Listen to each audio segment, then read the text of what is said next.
దేవుని వాక్యంలో పరిశుద్ధ గ్రంథము బైబిల్లో మార్కు సువార్త 5వ అధ్యాయము 2వ వచనం నేను చదువుతాను. 18వ వచనాన్ని మీరందరూ కలిసి చదువు. ఆయన దోణి దిగగానే అపవిత్రాత్మ పట్టిన వాడొకడు సమాధుల్లో నుండి వచ్చి ఆయనకు ఎదురు పడెను.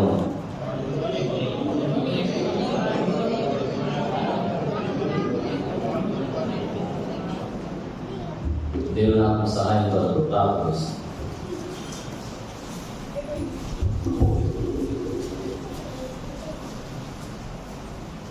మా ప్రేమ కలిగిన తండ్రి, పరిశుద్ధమైనటువంటి దేవ, మీ పాదాలు వందనాలు స్తోత్రములు చెల్లిస్తున్నాను. ఉదయకాల సమయంలో ఎఫెస్లో ప్రభా మీ ప్రజలముగా, మీ దాసులముగా నీ సాన్నిధ్యానికి రావడానికి మాకు ఇచ్చిన ఈ అవకాశం బట్టి స్తోత్రములు చెల్లిస్తున్నాం. ఇక్కడ మీరు ఉంచిన దీప స్తంభాన్ని బట్టి మీకు వందనాలు చెల్లిస్తున్నాం. ప్రభా ఇక్కడున్న శేషాన్ని బట్టి నీకు వందనాలు చెల్లిస్తున్నాము. ఇక్కడున్న పరిశుద్ధుల విశ్వాసం బట్టి నీకు వందనాలు చెల్లిస్తున్నాము. ప్రభా ఈ సమయంలో మేము వ్యక్తిగతంగా ఆరాధించదై ఉంటున్నాను. ప్రభా సహాయకరంగా మా ఎదురు తీసుకుని వచ్చిన మీ వాక్యములకై స్తోత్రాలు చెల్లిస్తున్నాము. ఈ వాక్యము అందరికి బాగా తెలుసు, బాగా పరిచయమే, విన్నటువంటిదే, బోధించినటువంటిదే, ధ్యానించినటువంటిదే. అయినప్పటికీ కూడా ఈ సమయానికి ఎందుకు ఈ భాగాన్ని మా ముందుంచినందుకే మీ స్తోత్రం చెల్లిస్తున్నాను. ప్రభా బలహీనుడను తండ్రి, చేతగాని వాడను, అయోగ్యుడను, అపాత్రుడను తండ్రి. ఏ యోగ్యత కానీ అర్హత కానీ నాకు లేదు. ప్రభువాని పిలుస్తకు నేనెవడను తండ్రి. ప్రభా మీరు మాకు ఇచ్చిన గొప్ప రక్షణను బట్టి మీ స్తోత్రాలు.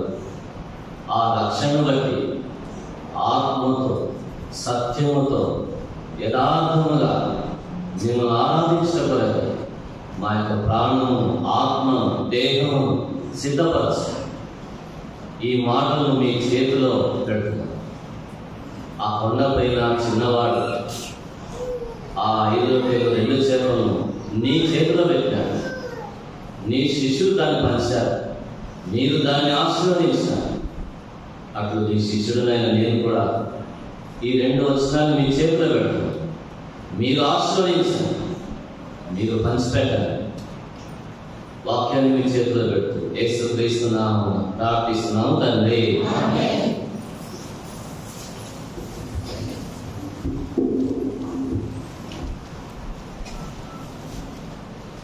మార్కు సువార్త 5వ అధ్యాయము 2వ వచనంలో అలాగే 18వ వచనంలో రాయబడినటువంటి సందర్భము మనకు తెలుసు. ఇదే సందర్భాన్ని మరి సువార్తికులు ఇతరులు కూడా రాసుకొచ్చినారు. అయితే మార్కు సువార్తికుడు ఈ భాగాన్ని ఎక్కువ రాశాడు. ఒక 20 వచనాల్ని ఈ సేనా దయ్యం పడినటువంటి వ్యక్తి కొరకే కేటాయించినాడు. వాస్తవానికి మనం 20 వచనాలు చదవాలి. అయితే మనకు సమయాన్ని కుదుర్చుకోవాలి కనుక మరి 2 వచనాలు మనం చదువుతూ వచ్చినాం. చదవండి 2వ వచనం చాలండి. 18వ వచనం ఆయనతోనే చాలు. ఇక్కడ ఏమని రాయబడిందంటే ఆయన దోణి దిగగానే. 18వ వచనంలో ఏమని రాయబడిందంటే ఆయన దోణి ఎక్కినప్పుడు. దేవుని వాక్యంలో పిల్లలు మాట్లాడుతున్నారు. ఆయన కొండ ఎక్కినప్పుడు. చూడండి మత్తయి సువార్త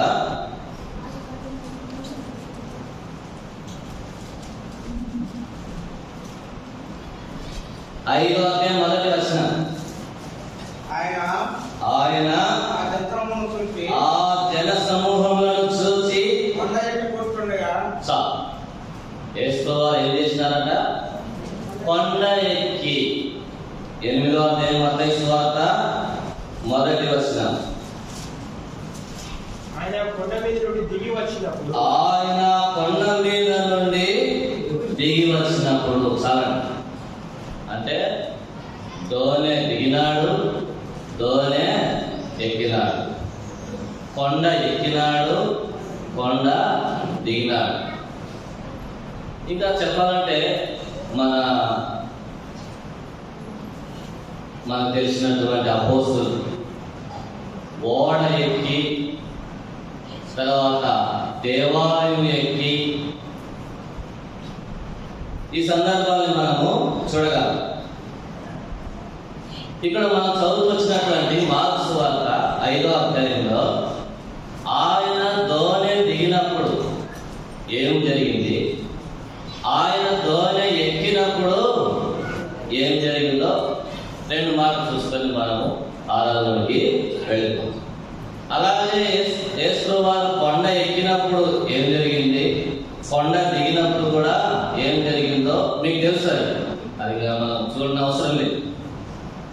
ఇక్కడ ఆయన దోనె దిగగానే అపవిత్రాత్మ పట్టిన వాడొకడు సమాధుల్లో నుండి వచ్చి ఆయనకు ఎదురు పడేది. శుభమార్డు ప్రభువైన యేసుక్రీస్తు వారు దోనె దిగి రావాలని సిద్ధపడ్డాడు. అప్పుడు ఎవరు ఎదురుపడుతూ ఉన్నారు? చూడండి, ఈ సందర్భం చదివేదానికి వినేదానికి మీకు ఎలా ఉంది నాకు తెలియదు. కానీ ఇప్పుడు ఉదాహరణ, నేను బీఏ నుంచి ఇక్కడికి వచ్చేటప్పుడు నాకు ఎవరు ఎదురుపడతారు? నన్ను రిసీవ్ నన్ను ఎదుర్కోవడానికి, నన్ను తీసుకురావడానికి ఆటోనో, కారునో, టూ వీలరో వస్తాయి. మంచి వాళ్ళు ఎదురుపడతా ఉంటారు. ఈ తగ్గోడు ఎదురుపడ్డాడు అనుకో, ఎదుగురా నేను రాయడానికి వచ్చినాను అనుకో. కాబట్టి ప్రభువైన యేసుక్రీస్తు వారు దోనె దిగినప్పుడు దయ్యాలు పట్టినటువంటి ఒక వ్యక్తి యేసుకి ఎదురుపడుతూ ఉన్నాడు. సామాన్యమైనటువంటి వ్యక్తి కాడు ఆయన. నేను ఒకసారి ఒక గ్రంథంలో అతని గురించి చిత్రపటం వేసిన. అతన్ని కాళ్ళు కొంతమంది పట్టున్నారు, చేతులు కొంతమంది పట్టున్నారు. అతన్ని ఒక వ్యక్తిగా నిలబెడదాము, బాగు చేద్దాము అని ఎంతో ప్రయత్నం చేసినారు.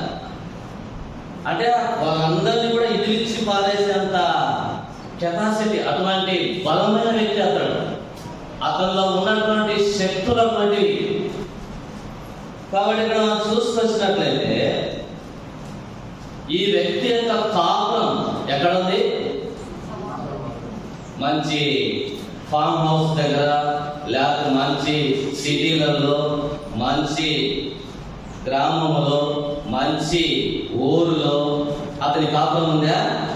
లేదు. అతని కాపురం ఎక్కడ అంటే సమాధుల యొక్క తోట, సమాధులలో వాసము చేసేది వాడు. ఎవరన్నా సమాధుల్లో ఉంటారండి?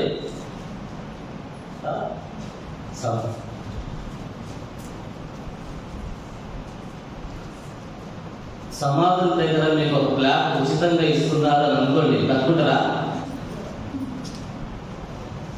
నువ్వు ఊరకిచ్చినా వద్దులైనా. అదే ఇతని కాపురం, ఇతని నివాస స్థలం, ఇతను ఉండేటువంటి స్థలం ఎక్కడయ్యానంటే సమాధుల స్థలం. ఎంత భయంకరంగా ఉంటుందో ఊహించండి. నెమ్మది లేనటువంటి స్థలం, శాంతి లేనటువంటి స్థలం, ఆ ప్రాంతంలో కలవరం. మీకు తెలుసో తెలీదో, పీలేరులో హెబ్రోన్ ప్రార్థనా మందిరంలో అవుతుంది. కొండారెడ్డి బాగా తెలుసు కదా. దాని పక్కనే సమాధులు ఉన్నాయి. దయ్యాలు మందిరానికి వస్తాయంట. ఒక సేవకుడు వచ్చి, అన్న ఈడ ఉండలేమన్నాని ఊర్లో కాపురం పెట్టాడు.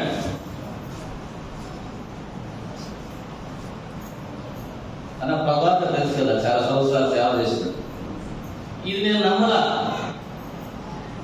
ఆ సేవకుని అడిగాను నేను, ఏంటి బ్రదర్ వాళ్ళు వీళ్ళు ఇట్లా అంటున్నారే, ఏంటి పరిస్థితి అంటే, అవునయ్యా నాయన అన్నాడు. ఏం చెప్తాయ్యా అన్న, మేము పడుకుంటే బెడ్లను కదిలించడము, దిండ్లను కదిలించడము మాకు ఆడుకుంటా ఉంటాయి అని అన్నాడు సేవకుడు. కారణం ఏంటంటే మందిరం పక్కనే సమాధులు ఉన్నాయి. ఊర్లోనే మందిరం ఉన్న స్థలాల్లోనే ఈ విధంగా ఉంటే ఇంకా ఇక్కడ ఎక్కడ ఉండాలా? ఈ క్యాండిడేట్, ఈ వ్యక్తి. కాబట్టి ఇతనికి ఉన్నటువంటి లక్షణాలు చూడండి, చదవండి 3వ లక్షణం. వాడు సమాధులలో వాసన చేసేవాడు, సంఖ్యలతోనైనను ఎవడను వాని బంధింపలేకపోయాను. ఏ వ్యక్తి కూడా, ఏ నర మానవుడు కూడా ఆ వ్యక్తిని బాగు చేయలేకపోయినారు, సాగు చేయలేకపోయినారు. తర్వాత వచనం చూడండి, పలుమారు వారి కాళ్ళకు చేతులకు సంఖ్యలు వేసి బంధించినను వాడు ఆ చేతి సంఖ్యలు తెంపి కాలి సంఖ్యలను తుత్తనీలుగా చేసేది కనుక ఎవడను వారిని సాధుపరచలేకపోయాను. అంటే పలుమార్లు జరుగుతా ఉంది. అతన్ని బాగు చేద్దామని, అతన్ని సరి చేద్దామని, అతన్ని చక్క చేద్దామని సంఖ్యలను తుత్తనీలుగా చేస్తున్నాడు. సంఖ్యలను పెంచేస్తున్నాడు. తాళ్ళు కాదు, పొలితాళ్ళు కాదు, సంఖ్యలు కట్ అయిపోవడం ఏంటి అంటే అతనిలో ఎటువంటి శక్తులు పనిచేస్తున్నాయో చూడండి. పలుమార్లు వాడిని బాగు చేద్దాం, సరి చేద్దాం అనుకుంటారు. కొంతమంది సువార్థికులు దేవుని వాక్యంలో రాసినారు,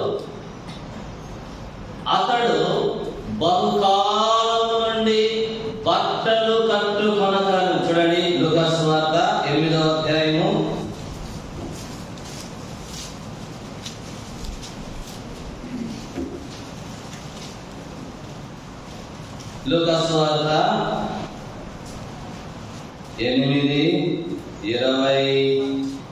8:27. ఆయన ఒడ్డున దిగినప్పుడు ఆ ఊరివాడొకడు ఆయనకు ఎదురుగా వచ్చింది.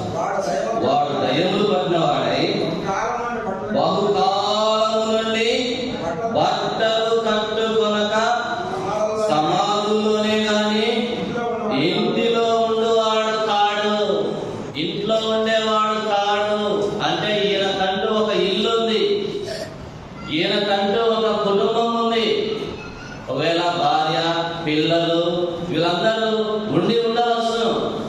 ఇంటిలో ఉండువాడు కాడంటే ఇంటిలో నుంచి దయ్యం వాణిని తీసుకొని వెళ్ళిపోయింది. ఇక్కడ చూసుకొచ్చినట్లయితే వస్త్రం లేదు, వస్త్రహీనుడు, బట్టలు కట్టుకున్నాక బట్టలు లేవు ఆయనకి, ఉల్లాస వస్త్రము లేదు, రక్షణ వస్త్రము లేదు. మనకు తెలుసు మనకు వస్త్రాల గురించి, ఏ రక్షణ వస్త్రం కానీ, నీతి వస్త్రం కానీ, ఉల్లాస వస్త్రాలు కానీ ఇటువంటివి ఏవి కూడా అతనికి లేదు. ఈ వ్యక్తి బట్టలు కట్టుకున్నాక దయ్యము వారిని అడవిలోనికి తరుముకొని పోయెను. ఇటువంటి స్థితిగతుల్లో, ఇటువంటి పరిస్థితులలో, నెమ్మది లేని పరిస్థితులలో ఇతనికి ఉన్నటువంటి అలవాటు చూస్తూ వచ్చినట్లయితే చూడండి 5వ వచనంలో 2వ లైన్, సమాధుల్లోనూ కొండలలోను కేకలు వేయచ్చు, కనుకలు రాళ్లతో గాయపరచుకొనొచ్చు. 5వ వచనము మొదటి లైన్లో చూసుకొచ్చినట్లయితే, వాడు ఎల్లప్పుడూ రాత్రి పగళ్ళు ఏం చేస్తున్నాడ? కేకలేస్తా ఉన్నాడు. ఏమండి, నోటికి కొంత రెస్ట్ అన్న ఉండాలి కదా.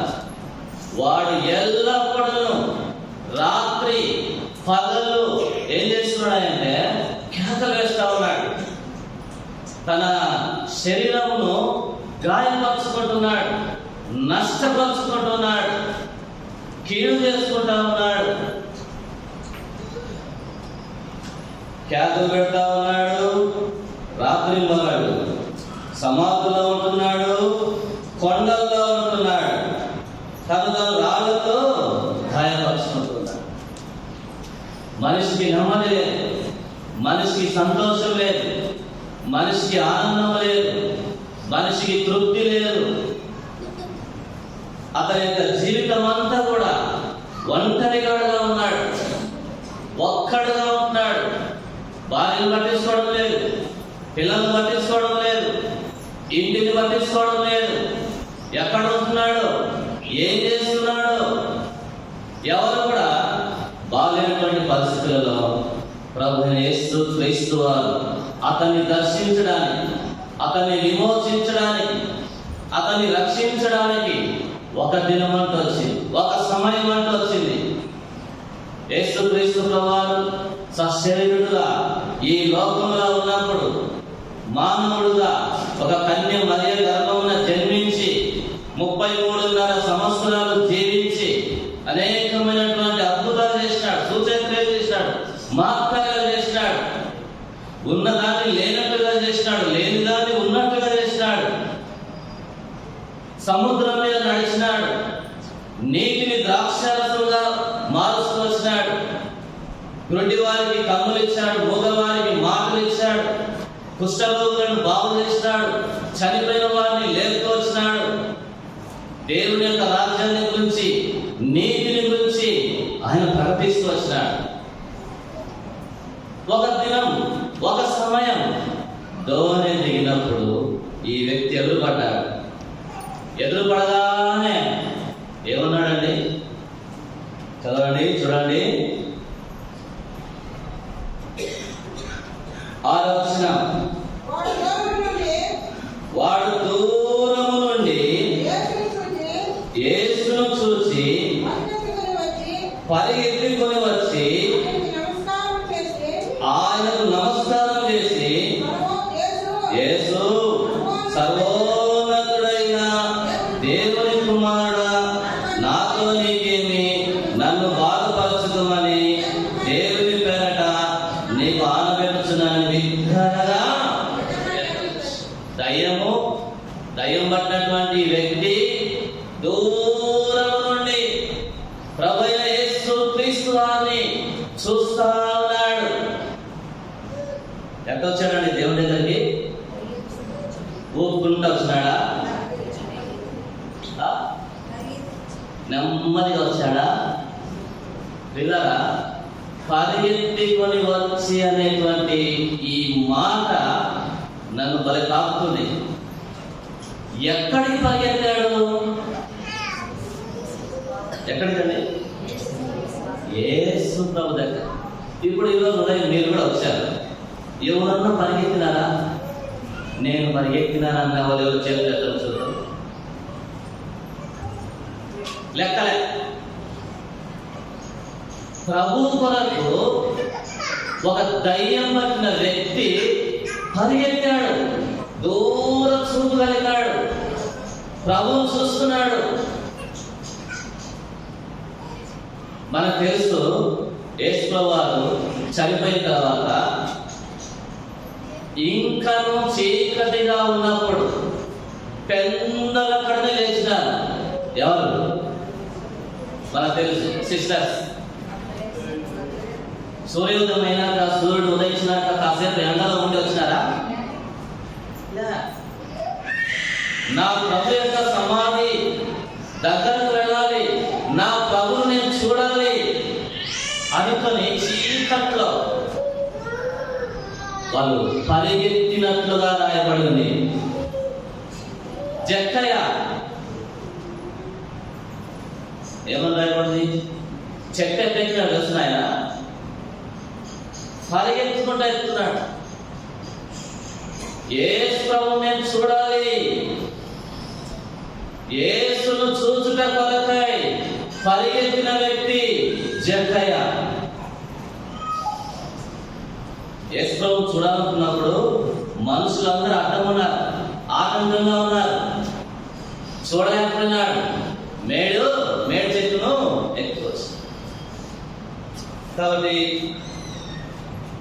ఇక్కడ చూసుకొచ్చినట్లయితే ఈ దయ్యం పట్టినటువంటి సేన పరిగెత్తుకుంటూ వస్తున్నాడు. యేసు ప్రభువు చూసినాడు. తర్వాత ఏం చేసినాడండి? సాగిలపడ్డాడు. సాగిలపడెను గెలము సాచెముతో ఆత్మలో మన ప్రభు యేసుని సాగిలపడెను గెలము. కాబట్టి ఇక్కడ మనం చూసుకొచ్చినట్లయితే సాగిలపడ్డాడు. తర్వాత చూడండి 6వ వచనం.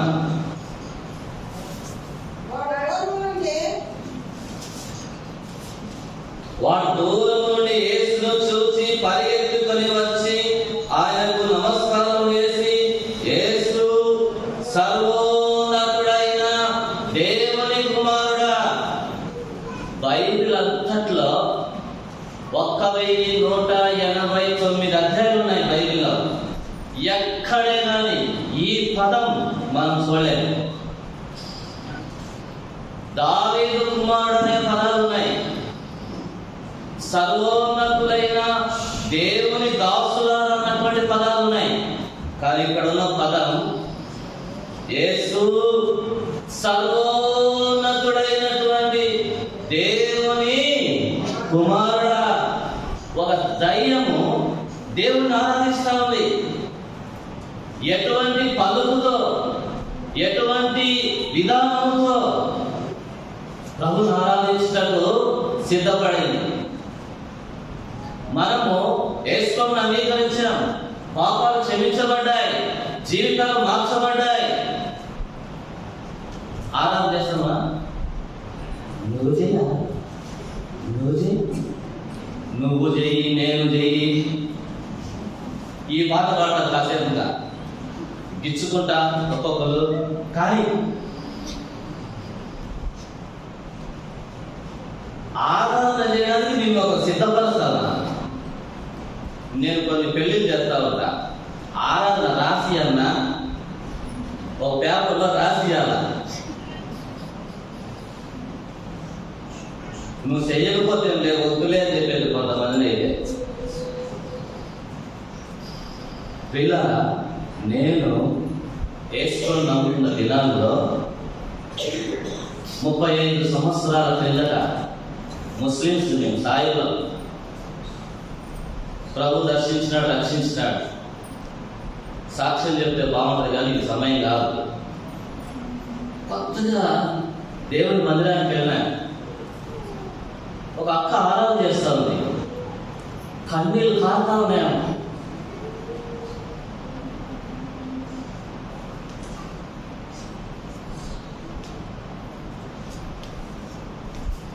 అంతగా మా కన్నీళ్లతో దేవుని ఆరాధిస్తూ ఉంటే నా పక్కన సహోదరులు ఉన్నారు, సంఘపెద్దలు. నా పక్కన వ్యక్తి ఏడుస్తా ఉన్నాడు. ఆ ఆరాధన చేస్తున్న దేవుడు ఏడుస్తున్నాడు. ఇక్కడ అది పేరు మా ఆయన పేరు కూడా.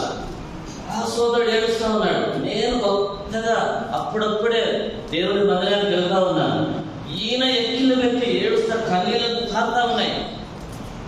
ఈయన ఏడుపుతా ఉంటే నాకు ఏడుపుతా ఉంది.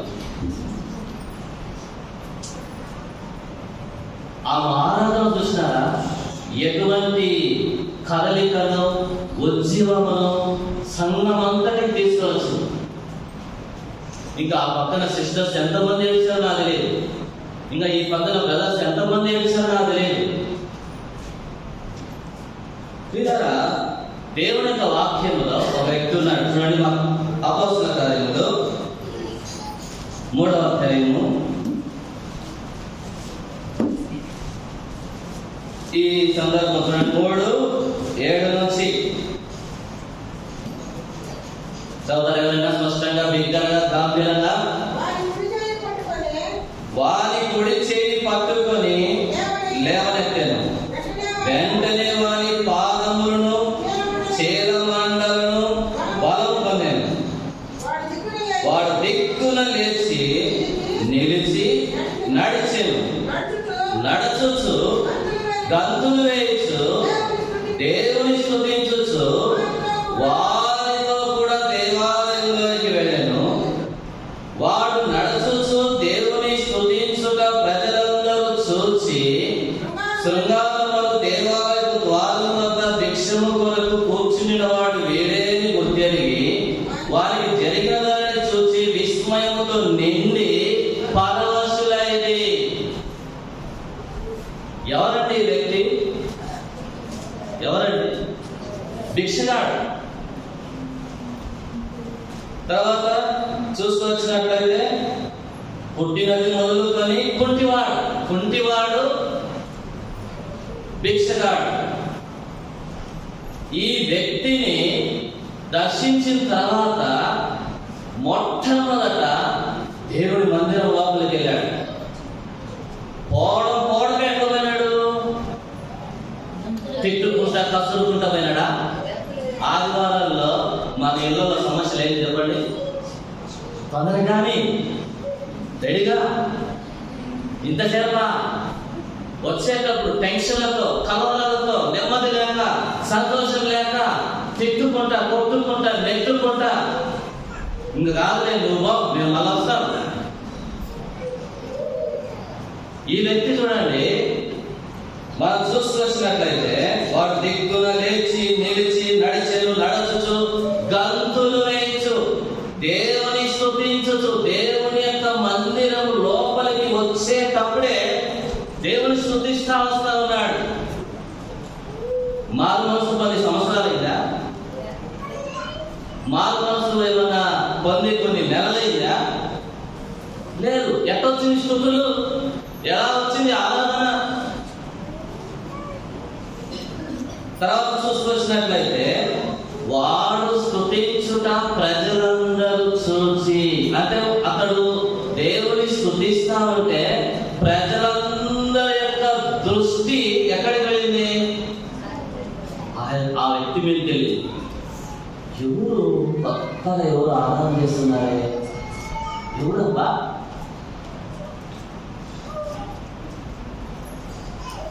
చూసారా అండి, సంఘములో ఆ స్థలములో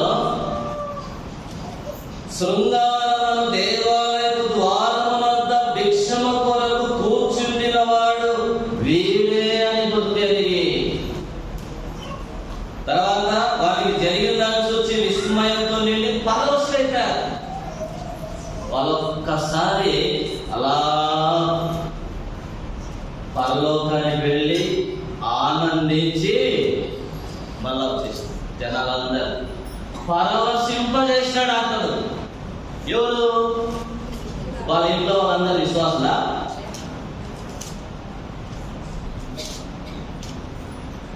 చూడండి ప్రియులారా, ఈ వ్యక్తి, దయ్యం పట్టిన వ్యక్తి సర్వోన్నతుడైనటువంటి దేవుని కుమారుడా,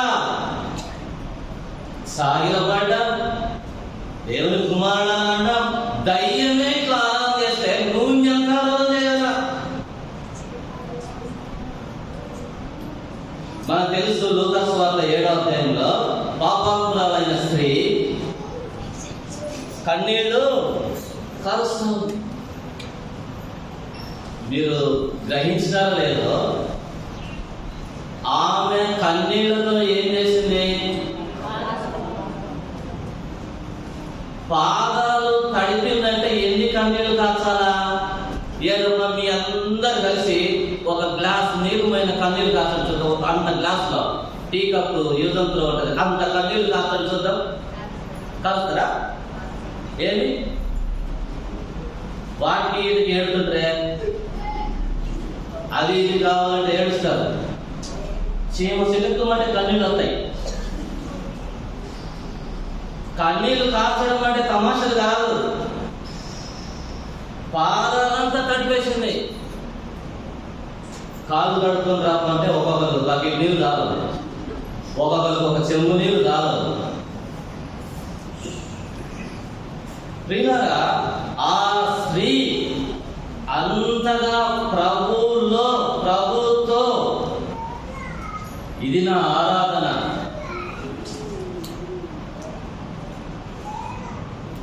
అందుకని పాటలు నా కన్నీటితో నీ పాదములను, నా కన్నీటితో నీ పాదములను. కాబట్టి ఇక్కడ మనం చూస్తూ వచ్చినట్లయితే ఈ దయ్యాలు పట్టినటువంటి ఈ వ్యక్తే ఇంతగా ప్రభుని ఆరాధించడం కొరకై సిద్ధపడితే నీవు నేను ఎంతగా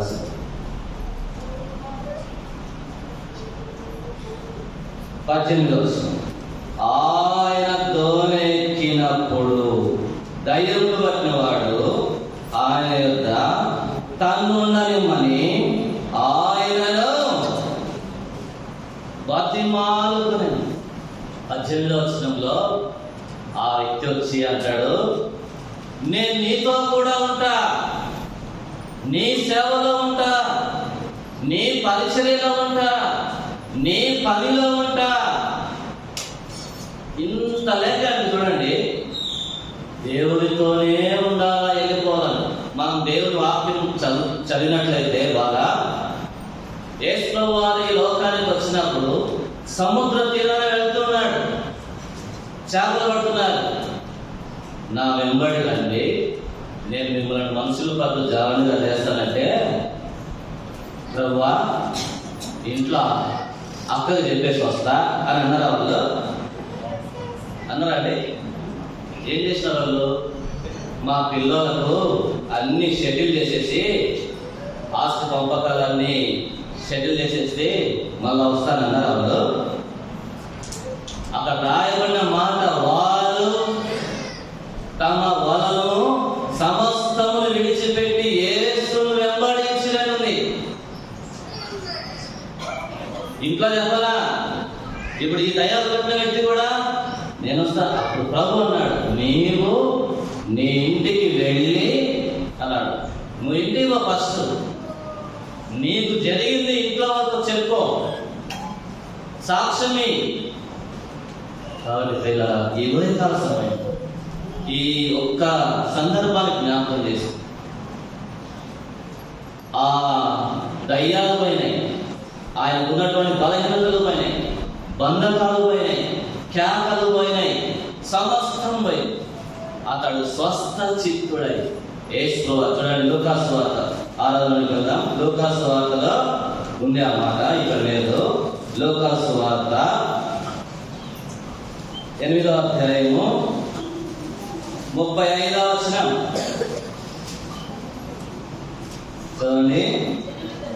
జనులు జరిగిన దాన్ని చూడవెళ్ళి యేసు వద్దకు వచ్చి, దయ్యములు వదిలిపోయిన మనుషుడు బట్టలు కట్టుకొని స్వస్థ చిత్తుడై యేసు పాదముల యొక్క కూర్చుండుట చూసి, చూసారా, బట్టలు కట్టుకున్నాడు యేసు పాదాల దగ్గర. కాబట్టి యేసు పాదముల చెంతకు మనం వచ్చి ఉన్నాం. 2 మాటలతో మన ప్రభువును ఆరాధిస్తుంది. అప్పుడు ప్రభు మనకు సహాయం చేయండి.